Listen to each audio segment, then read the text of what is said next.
This is much the greatest thing we have ever attempted. You are about to embark upon the Great Crusade. Your task will not be an easy one. I was in yellow, but I was scared. I was scared to death.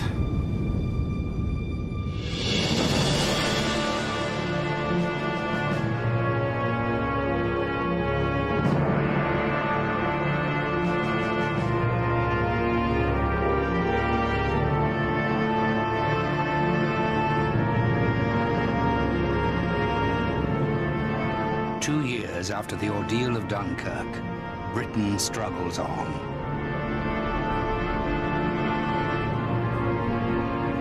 Despite the support of American industry and resources, there is little optimism from the battlefields. The disaster of the fall of Singapore in February 1942 and the surrender of Tobruk in June bring the darkest days of the Second World War.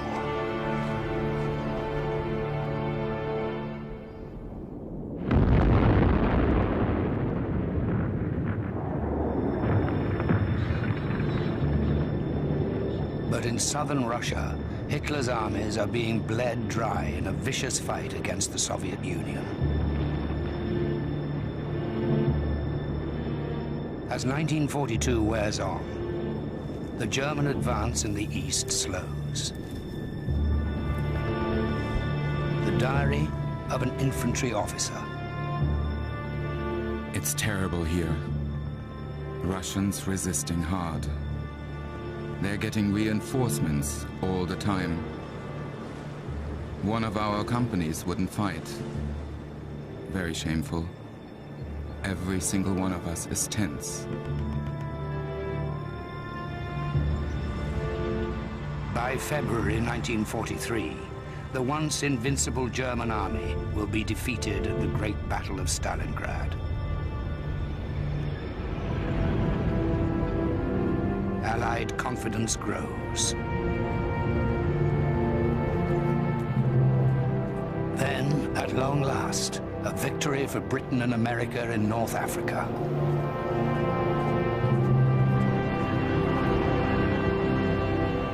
General Alexander in a telegram to Prime Minister Winston Churchill. Sir, it is my duty to report that the Tunisian campaign is over. All enemy resistance has ceased. We are masters of the North African shores.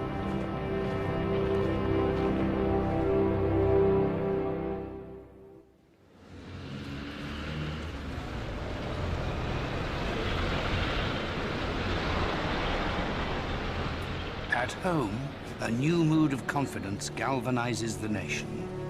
A survey of public opinion carried out by mass observation. The general picture is one of considerable optimism about future developments in the war. A successful outcome is expected by the overwhelming majority. Housewife Margaret Compton. The outcry for a second front in Europe grows and grows. There are meetings about it in Trafalgar Square, speeches all over the country. Strike in the West. Start a second front now. But the government reveals nothing of its plans.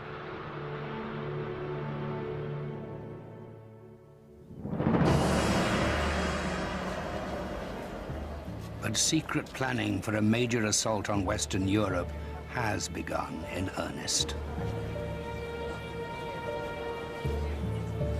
Throughout 1943, the Allied leaders meet in a series of conferences to plan the route to victory.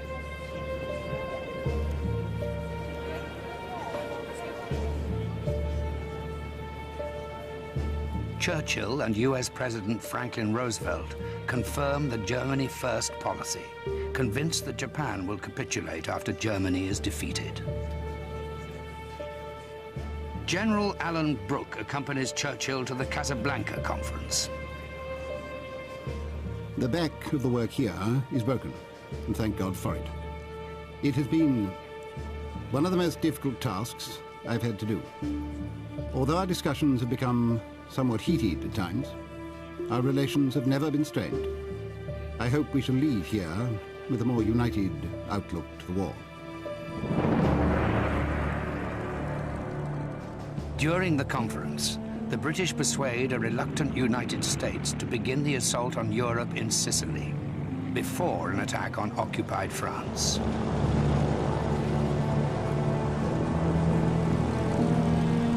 Churchill's strategy to strike at what he calls Hitler's soft underbelly in Italy postpones the invasion of France for almost a year.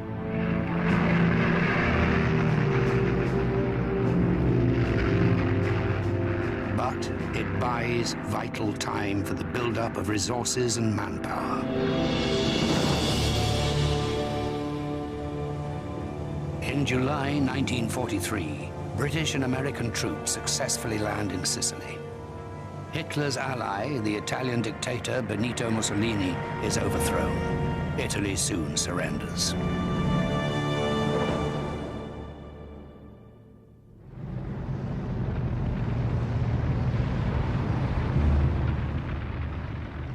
Churchill and Roosevelt now turn their attention to preparing for a massive invasion of France within a year. A report of the Combined Chiefs of Staff Quebec Conference, August 1943. This operation will be the primary United States and British ground and air effort against the Axis of Europe. Following the establishment of strong Allied forces in France, operations designed to strike at the heart of Germany and to destroy her military forces will be undertaken. We have approved the outline plan for Operation Overlord.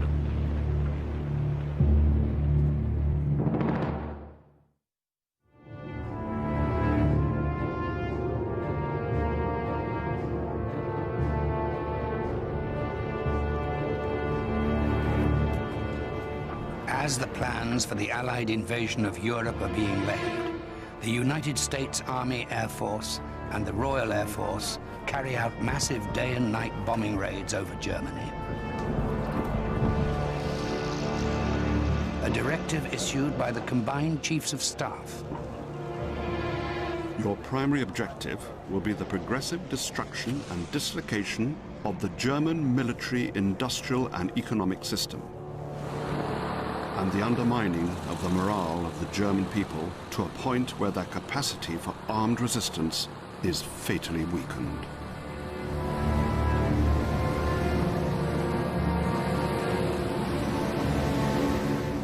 Len Hadland on night bombing duty with the RAF. Having seen my name on the battle order, I once again experienced that awful tension which comes with knowing what we might be up against. And the possibility that we might not return.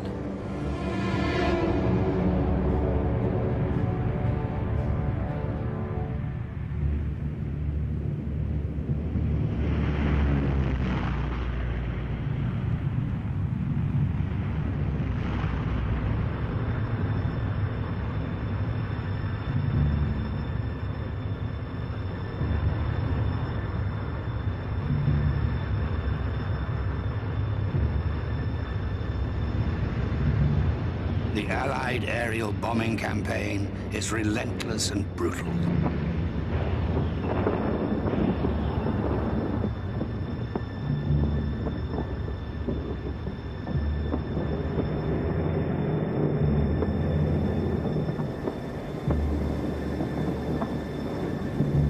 Among the British people, memories of their own horrific experiences during the Blitz evoke sympathy for German civilians from some, but none at all from others. 2 anonymous contributions to the Mass Observation Survey. They didn't think twice when they bombed us. All's fair in love and war. I feel terrible when I think of what those poor bastard women and children must be going through. I only hope that what they say is right. and all the kids have been evacuated.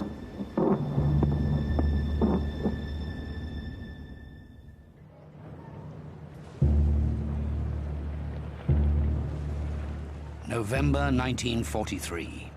Soviet leader Joseph Stalin enters strategic discussions with Churchill and Roosevelt at the Tehran Conference. U.S. General Dwight D. Eisenhower is appointed Supreme Allied Commander. The date for the Great Invasion is confirmed. Summer 1944.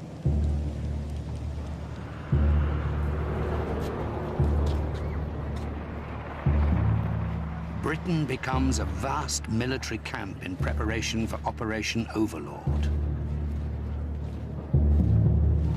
Allied troops gather from Poland, France, Canada, and the United States. The long wait begins.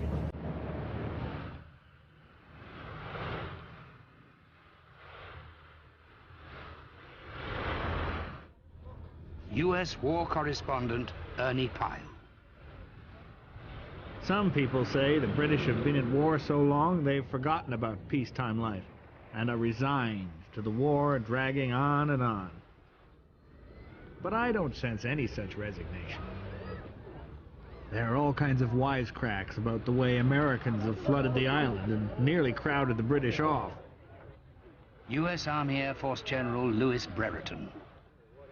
A standing joke among Americans is the British habit of saying, "You can't miss it," when giving directions.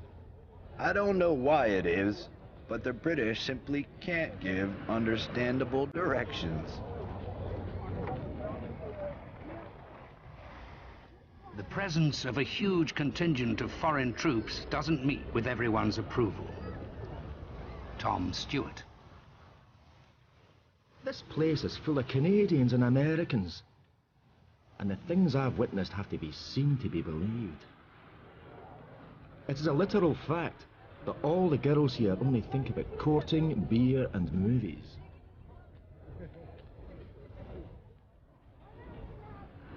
Maureen Bolster, in a letter to her boyfriend in the RAF. Their manners were so awful. They did nothing but criticize England the whole time. I was simply bristling with patriotism. How dare those Yanks come here and run my country down?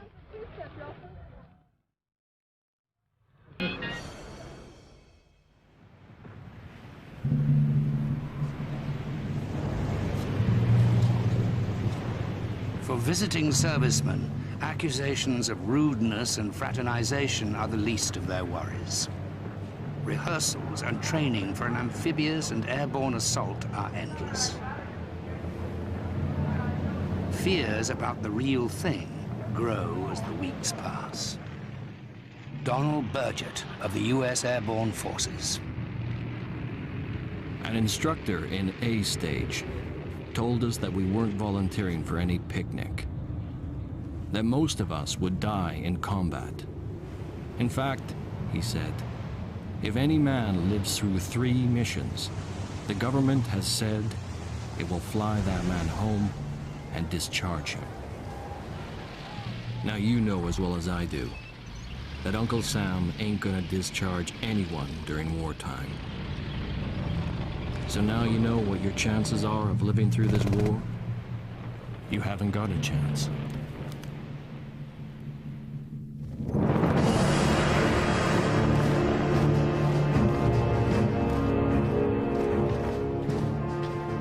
In occupied France, German troops have been enjoying the comfortable life of conquerors for almost 4 years.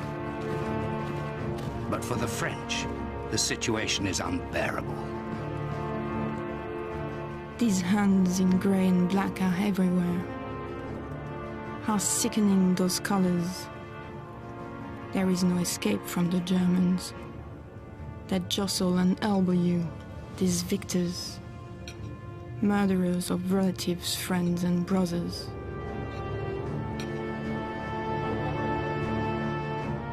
The value of freedom is not realized until it is lost.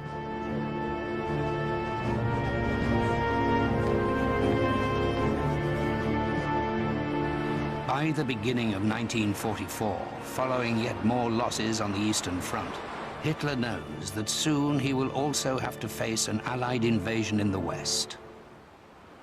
Hitler to his generals. The threat from the East remains, but an even greater danger looms in the West, the Anglo-American landing. If the enemy here succeeds in penetrating our defenses on a wide front, consequences of staggering proportions will follow. All signs point to an imminent offensive against the western front of Europe.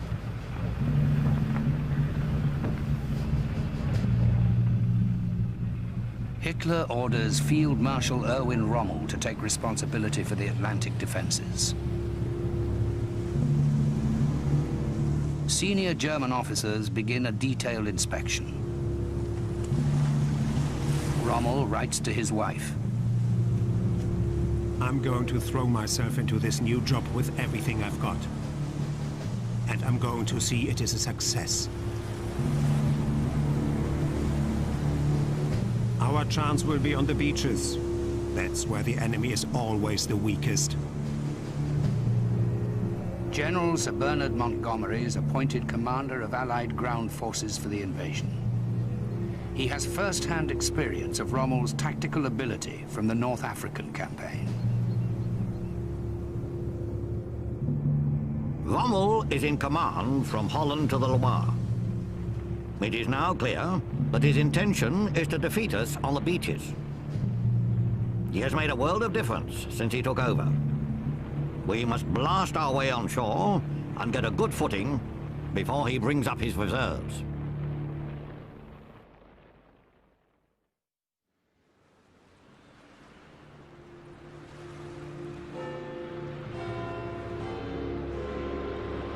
While the Germans know that there will be an Allied attack, they can only guess where or when it will take place.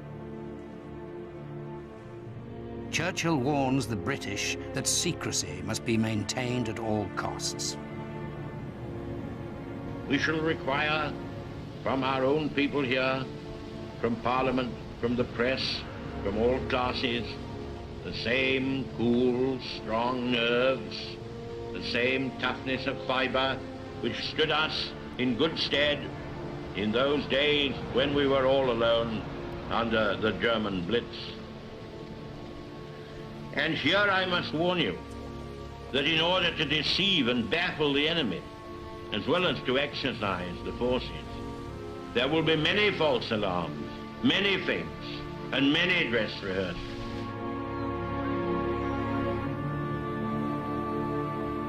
Under Churchill's Operation Bodyguard, elaborate deceptions are created with the intention of preventing Hitler from discovering the date and location of the invasion.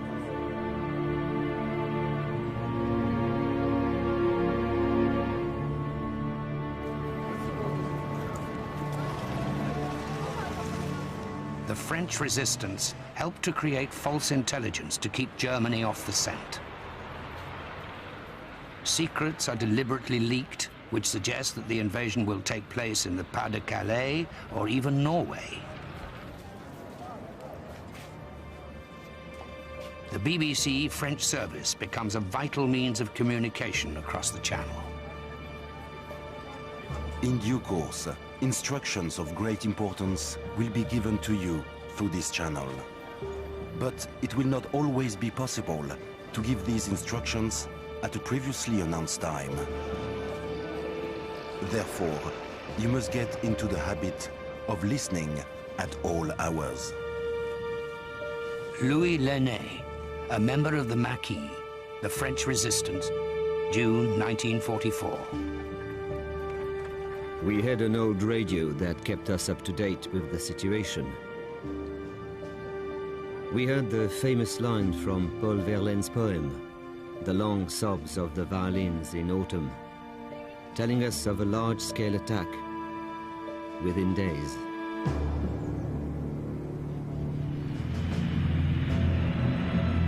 Across Britain, tension grows as security tightens. Louis Brereton. preparations for the invasion are being felt. All leave has been canceled as of midnight. A strip of the English coast facing Europe is out of bounds to all travelers without official business. Counterintelligence crews are active throughout London and other centers of population to guard against violations of military security. Across the Channel, the Germans are working feverishly to strengthen the Atlantic Wall. Everyone knows the invasion is coming, but few know when.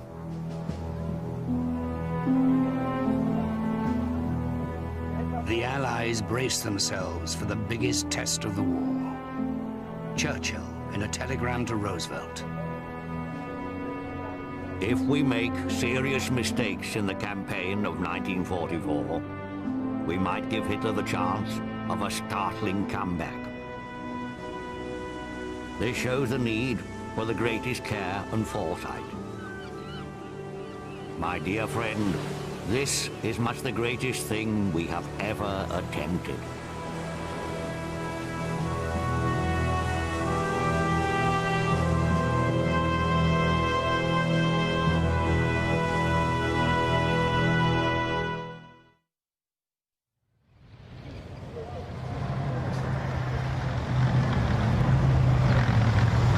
Hello, BBC.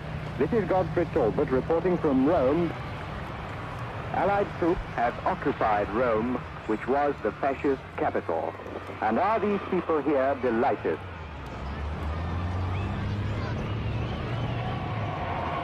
The Allied liberation of Rome, June 1944. It is welcome news for anxious comrades at home in Britain. 4th of June. More than 1 million men are on the move throughout southern England. Operation Overlord will make landfall on the beaches of Normandy. The attack is imminent. Captain Douglas Aitken, a medical officer, 24th Lancers. Only 7 miles to go to the docks, but the trip's a slow one. American military police in their jeep lead us all the way. We pass along well-known roads. I must say I take a deeper than normal interest in these last glimpses of England.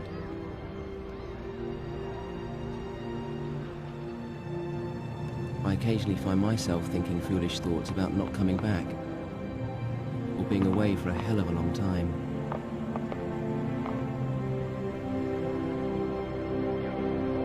In addition to the vast armada of men and their machines of war, several hundred war correspondents from all over the world await the invasion. Ernie Pyle is one of them. None of us knew when the invasion would be or where. Some of the eager ones tried to pull strings to get front seats in the invasion armada. Others, with better judgment, just kept quiet and let matters take their course. Captain Smith, number 4 Commando. There was more than the usual quota of farewells banded between friends. I have never loved Britain so truly as at that moment. It was exhilarating, glorious, and heartbreaking.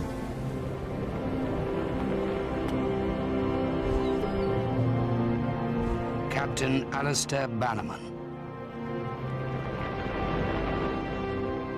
The deck is packed with tractors, jeeps, personnel carriers, guns and tanks.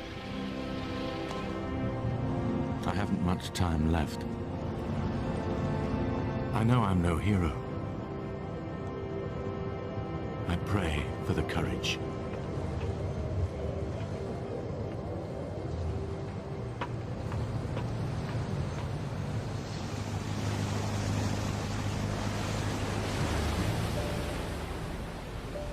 The invasion plan requires the high tides of a full moon and a clear night.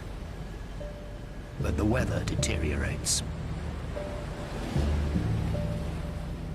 Eisenhower postpones the departure of the troops from English shores by 24 hours. Any further delay will rule out an invasion for a month. The D-Day landings will now take place on the 6th of June. For the assault troops, now crowded into more than 2,000 transport vessels, the delay adds to the tension. Bob Koch, 116th Infantry Regiment. The weather looked so bad, we wondered whether the whole thing would be called off. We played cards, relaxed as much as possible, thought about our families, and prayed. Some boys said they knew they'd never make it. I wasn't yellow, but I was scared. No question about it. I was scared to death.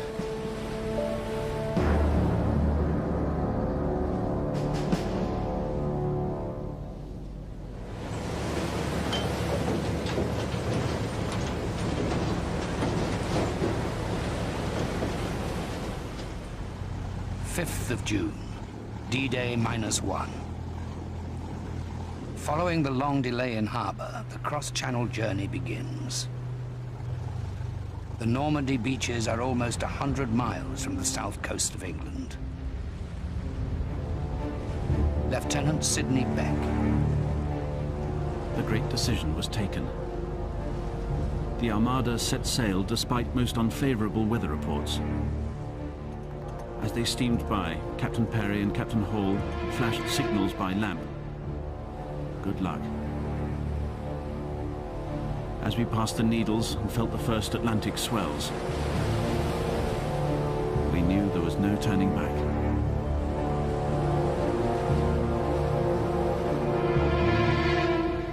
The Solent was chock-a-block with ships of all shapes and sizes, all straining at the leash, waiting for the greatest amphibious operation the world had ever seen.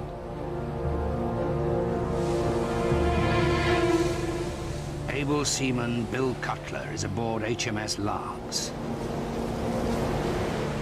What a task we have ahead of us. What losses are we to suffer? All are going in fully knowing the task set. We will not fail.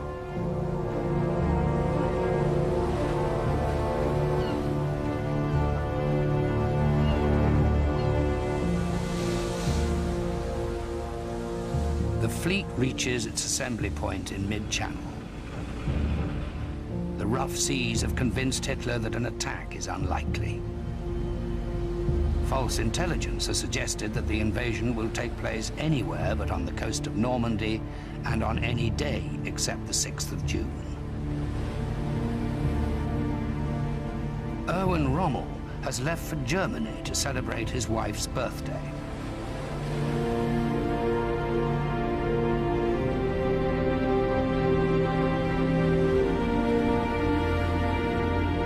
Order of the day is issued by Supreme Commander General Eisenhower. You are about to embark upon the great crusade toward which we have striven these many months.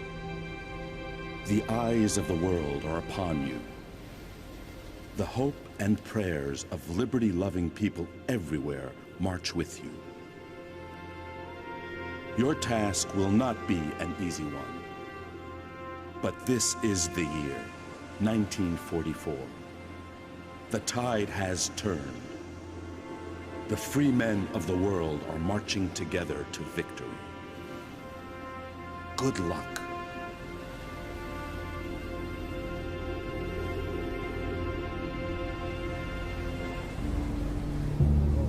As more than 2,000 Allied ships head to the French coast under cover of darkness, British and American airborne troops prepare to take off for France. Private George Alex, 82nd Airborne Division. I was getting nervous. butterflies in my stomach.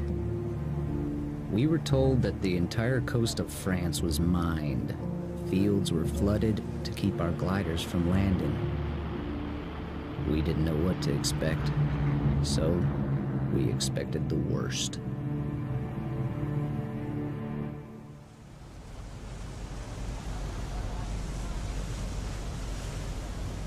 Dawn, 6th of June, D-Day.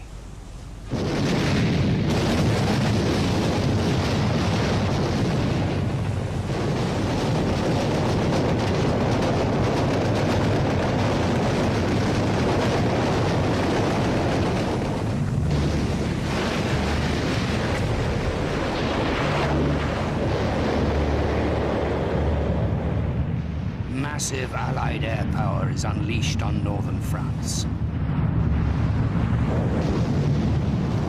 Nearly 200 ships bombard 50 miles of the Normandy coastline. Bill Cutler. Battleships, cruisers, destroyers, pounding away at the enemy beaches. Goodness knows how any living thing can stand up to such terrific battering. Lieutenant Cyrus Eidlert, USS Bayfield. It was like 1,000 4th of Julys rolled into one. The resounding blasts, terrifying. The ship shook and quivered, as if she knew what was happening.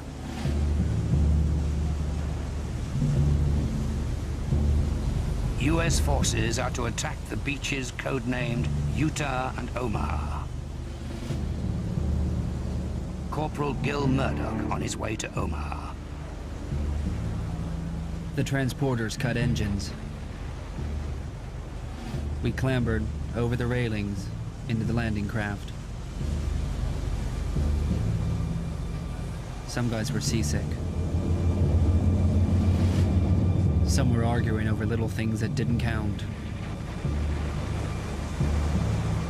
Some guys, like myself,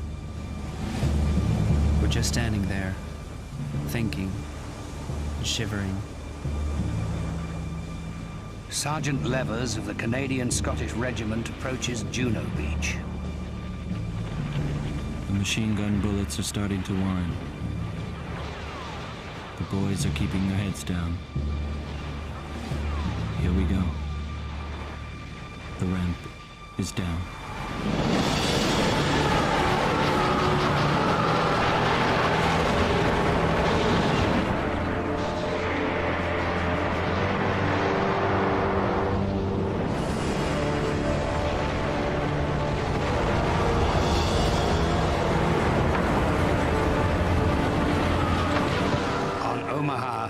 Sergeant Harry Bear. My radio man had his head blown off 3 yards from me. The beach was covered with bodies. Men with no legs, no arms. God, it was awful.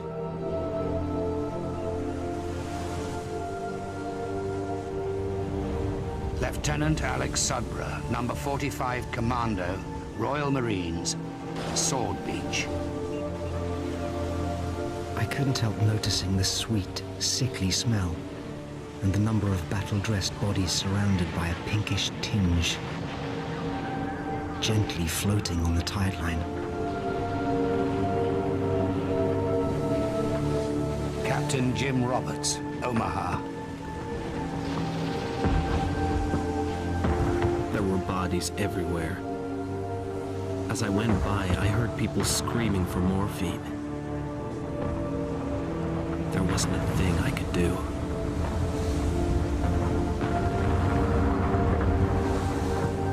Lieutenant John Pelly of the Royal Navy is aboard HMS Eglinton, watching the return of the landing craft from the first assault wave.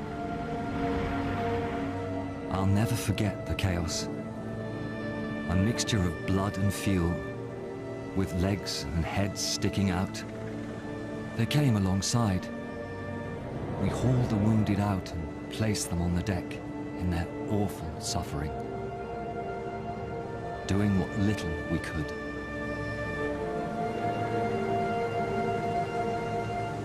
Canadian Charlie Martin. We had all joined up in 1940, had trained together, had lived together, and had just been together every day for the last 4 years. Friends who became brothers, only to lose more than half of us.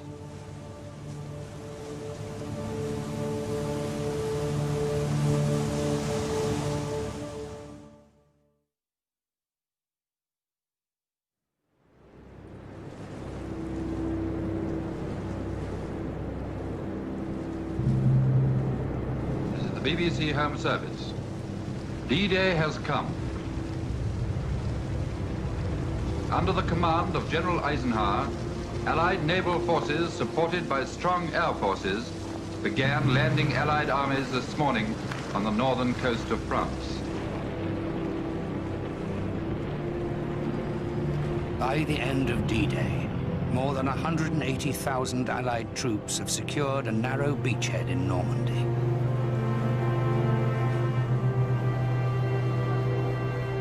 In some places, they have advanced up to 5 miles inland. Although the airborne assault has been fraught with difficulty, most units have been joined by land troops.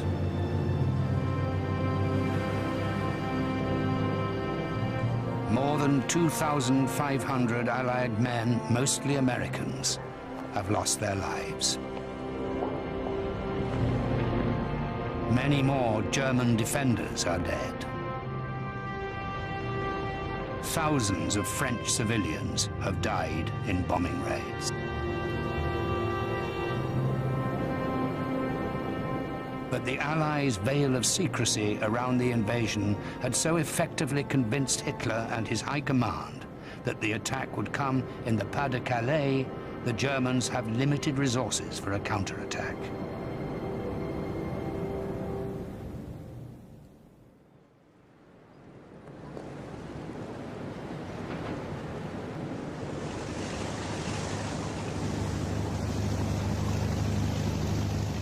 A week after the invasion, Field Marshal Sir Alan Brooke arrives in Normandy. The scene was beyond description. Everywhere was covered with ships, of all shapes and sizes. There was a sense of continuous activity. It was a wonderful moment to find myself re-entering France, almost 4 years after being thrown out. Gigantic floating harbours, mulberries, an idea initiated by Churchill himself, have been towed across the Channel. The mulberries become the vital supply point for up to 10,000 tons of material per day.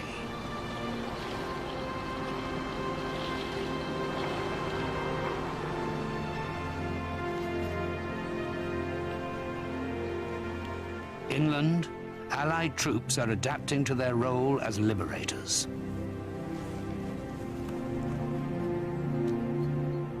War photographer Robert Capa. We received a little book telling us how to address the natives. Bonjour, monsieur. Nous sommes les amis américains. That was for addressing the men.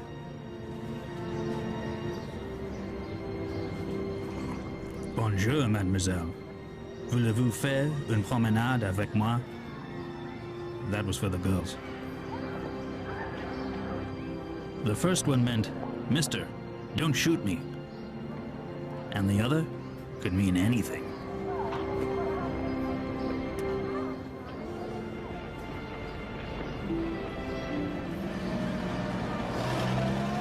But not everyone welcomes the Allied presence. Sir Alan Brooke. The French did not seem in any way pleased to see us arrive as a victorious army to liberate France. They had been quite content as they were. We were bringing war and desolation to their country. Richard Greenwood, Royal Tank Regiment. Saw a few natives on today's journey through villages and fields. Not much evidence of enthusiasm amongst them. Perhaps they resent our intrusion. I can well understand this. Their former, lovely countryside is now a battleground.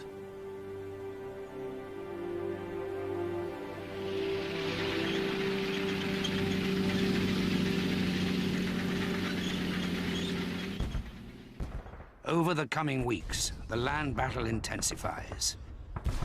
The German army repeatedly attempts fierce counterattacks.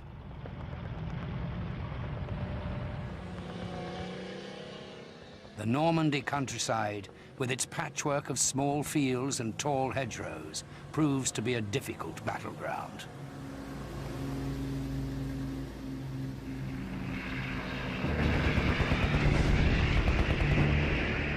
But overwhelming Allied air power is crucial in the battle.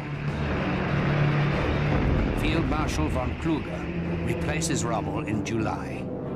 He writes to Hitler. In the face of the enemy's complete command of the air, there is no possibility of our finding a strategy to counterbalance its truly annihilating effect, unless we retreat. In spite of intense efforts, the moment has drawn near when this front will break.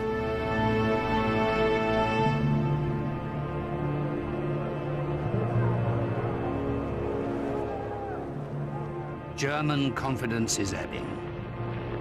Of those captured, many are young and inexperienced. Some are East Europeans forced into fighting for Hitler's cause. General Gunther Blumentritt, Chief of Staff to the Supreme Commander in the West. Our forces are being bled white. The replacement situation is impossible. We simply don't have the men to contain the pressure anymore.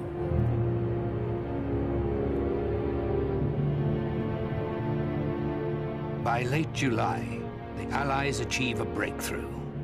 Saint-Lô and Caen are captured, but the victories come at a price. In the assault on Saint-Lô, more than 3,000 Americans are killed.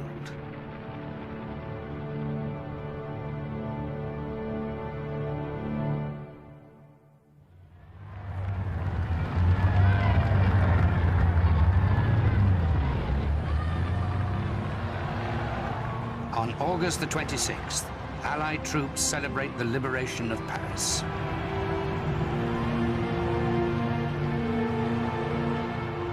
General Charles de Gaulle, the exiled commander of Free French forces, returns to lead the triumphant parade. Lieutenant John Osland, 4th U.S. Infantry Division. In the street was the largest crowd I've ever seen. Thousands of people, all there to see de Gaulle and to celebrate the liberation of their city. They had waited 4 years for this day. Elisabeth de Mirabel of the Free French. It was beyond all we could have imagined. The atmosphere of feverish joy was overwhelming. The excitement was intoxicating. Yet death and suffering still lay at the door.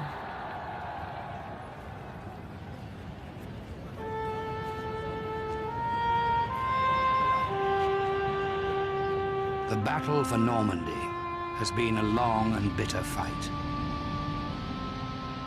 Almost 500,000 Allied and German troops are dead, injured, or missing in action. Though the war is not yet over, and it will be many months before the Allies reach Berlin, the events of D-Day and the battle for Normandy are the beginning of the end for Hitler's Third Reich. From the memoirs of Ernie Pyle, killed in action by the Japanese in April 1945. His account for August 1944, Paris. One cannot help but be moved by the colossus of our invasion. It was a bold and mighty thing, one of the epics of all history. I hope that we can rejoice in victory, but humbly. The dead men would not want us to gloat.